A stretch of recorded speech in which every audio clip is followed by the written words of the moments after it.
Hello class, good morning. Here is a new lesson today. We have globalization of religion and regionalization. Globalization is a transformative force that has impacted religions greatly. So in other words, globalization is said to have a great impact on the many different religions of our world. Why? Because through globalization, many religions have spread throughout the world and have gained many followers. For example, Christianity is the largest religion in the world with many millions of followers, same as Islam and the other religions. So why has this happened?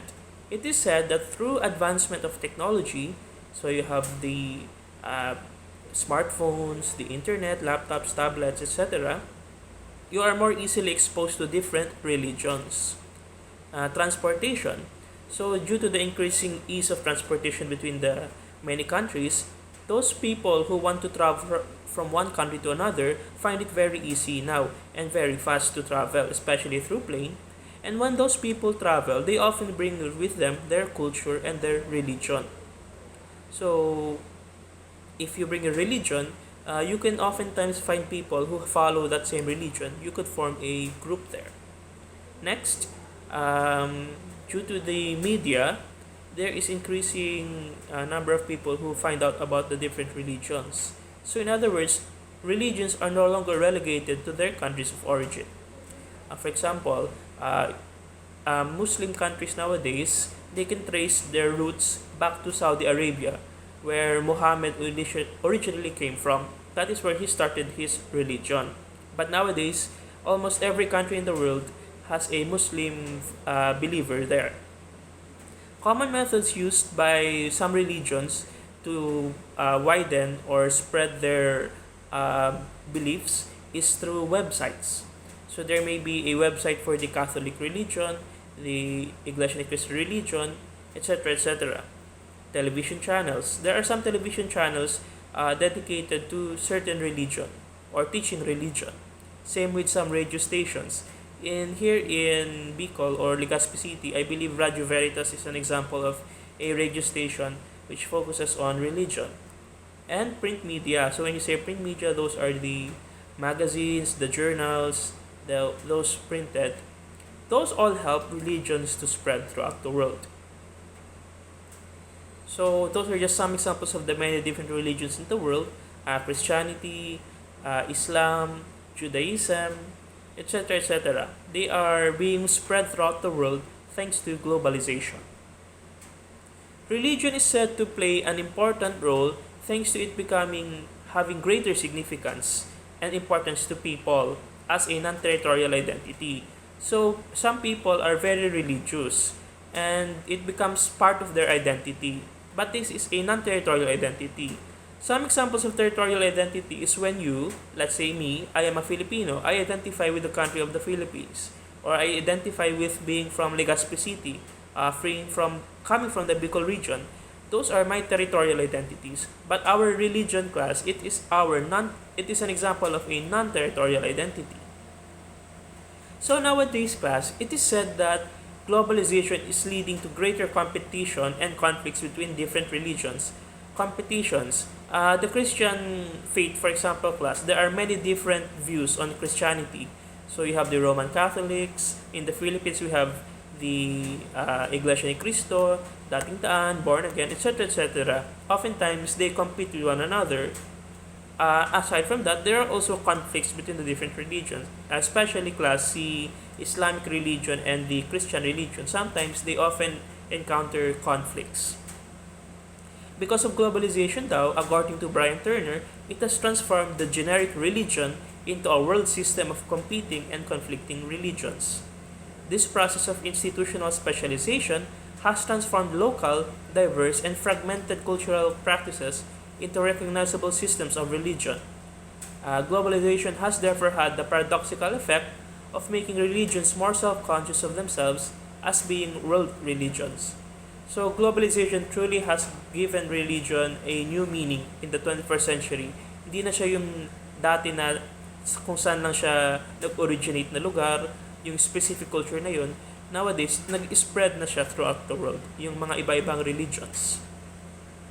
However, class, there are some difficulties or problems that religions face due to globalization daw. One example of this is the increasing number of liberalists or yung increasing number of people practicing liberalism, consumerism, and rationalism. Some religions, class, they are not liberal or they are very conservative. When you say liberal, those are very common in America because in America you can have, let's say, for example, divorce or abortion, for example. In the Philippines, we are not believers of divorce or abortion, especially at the Catholic Church here. We do not we are not very open to those, especially kahit sa mga lawmakers natin. Our lawmakers, they are not pro divorce or pro abortion. That is due to our religious upbringing or religion. Next daw is consumerism. Some religions want their followers to practice a simple lifestyle or to just be humble people or vow of poverty, some religions. Pero due to consumerism, dumadami na daw yung nagko-consume ng products, nagpapayaman, which is against some religions. Last class is rationalism.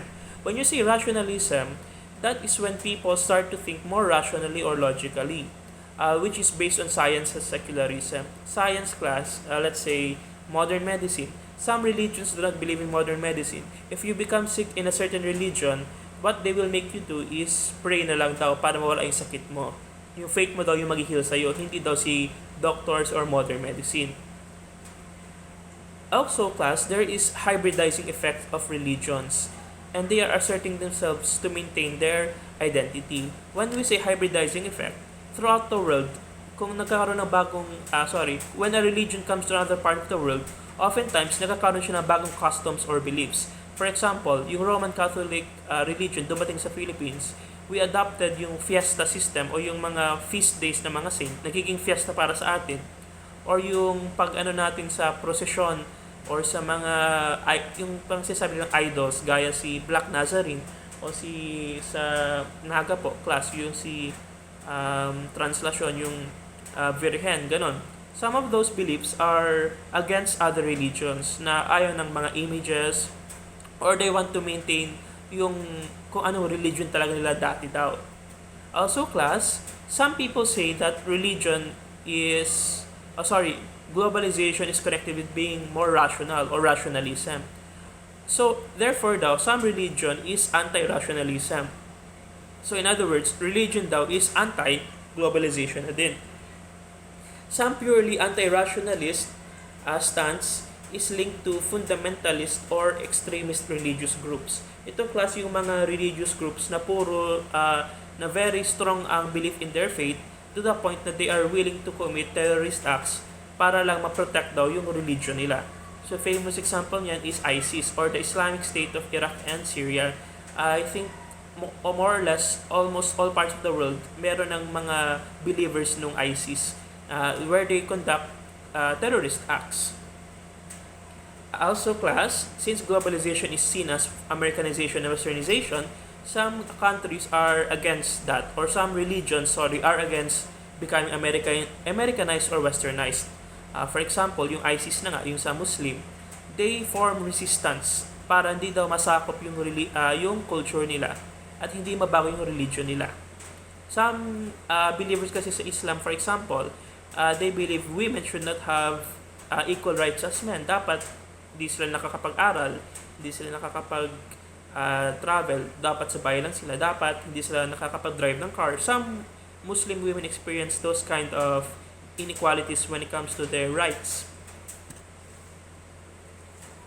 So that class was more or less religion and globalization. Now class, let's move on to regionalization and globalization. When you say regionalization, it is intimately linked with globalization. These forces daw, sometimes class, are seen to be contradicting. Kasi ang regionalization focuses on the region, while globalization deals with the global scale. So regionalization undermines the liberalized global economy by prioritizing trade with regional partners over global ones. Some example class of regional organization is the European Union, the ASEAN, Mercosur, NAFTA, and the SCO, the Shanghai Cooperation Organization. Si European Union class, that is based sa Europe, and yun yung mga European countries na nagsasama-sama to form a regional organization. Same with ASEAN naman, ASEAN is the Southeast Asian nations na sumasama-sama. So part na niyan si Philippines. Mercosur is the South American trading bloc, so region niya ng South America. NAFTA is the North America Free Trade Agreement, or yung mga North American countries, which include USA, Canada, and Mexico. And last class is the SCO. Yan naman class is yung China and its neighboring countries. So yan class is European Union. Very famous yan. It is one of the most successful regional organizations. It is very integrated na, meaning it shares one market system, one economy, and one currency, which is the euro. So trading and traveling is very easy within the European countries, within those European Union countries. Kasi they have very easy agreements. Madali siguro class magkaroon ng agreements when it comes to trade, to travel. I-note lang natin guys, si UK is in the process of exiting or leaving the European Union. Kaya baga class nagkaroon ng Brexit si UK. Next is the ASEAN. ASEAN is the Association of Southeast Asian Nations, and those are the member countries. So you have Myanmar, Thailand, Cambodia, Malaysia, Indonesia, Singapore, Laos, Vietnam, the Philippines, and Brunei. So they are also similar to the EU or the European Union in that they are having trade agreements, societal integration, easy movement of member countries, the immigration from one country to another. So similar yan sa EU or the European Union. So let's differentiate class region from regionalization and regionalism. Start tayo with region. It's the easiest one to define. A region is just a group of countries in the same geographical areas. So si ASEAN, they are the countries in Southeast Asia. European Union naman, those are the countries located within Europe. Next class is regionalization. This is when those different countries have already had societal integration. This is often the undirected process of social and economic interaction din. So once naging integrated na yung society ng mga countries na yon, and social and economics naman ang mangyayari. So social and economic interaction ang mangyayari din. And lastly, regionalism. This is the formal process of intergovernmental collaboration between two or more states. So pwedeng masabi natin na bago nagkaroon ng regionalization, regionalism muna yung nangyari, where two countries or more started having collaboration between one another. For example, baka nag-umpisa yung ASEAN with just two member states, baka si Malaysia at Philippines lang nag-umpisa ng ASEAN. Or let's say sa Europe, baka nag-umpisa nun si Spain, si Germany, si France. Baka yun yung unang countries nag-umpisa nung regionalism. Eventually, nagsama-sama ng ibang countries doon, nagkaroon na lang sila ng regionalization and a regional organization. Next class, let's talk about the different reasons why we form regional organizations. One of them, class, is for security. So, when you say you are secure, you experience peace and stability. In other words, peaceful sa country mo. By joining regional organizations, you can ensure the safety of your country. Kasi pwedeng magkaroon tayo ng military agreements with those countries.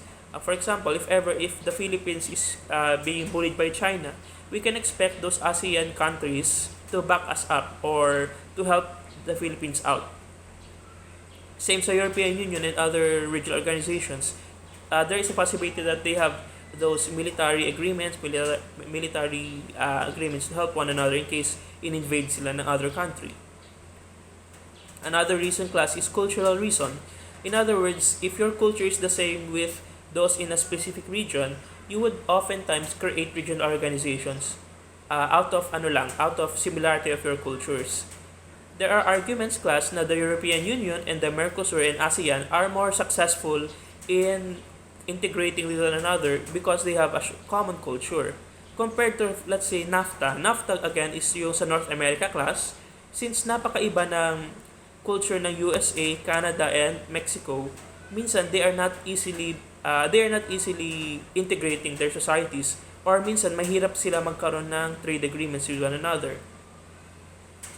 Pero class, the biggest factor daw for forming for forming regional organization is our economic purpose daw. So yung pagtitrade within the region daw, that is the biggest reason for you to join a regional organization.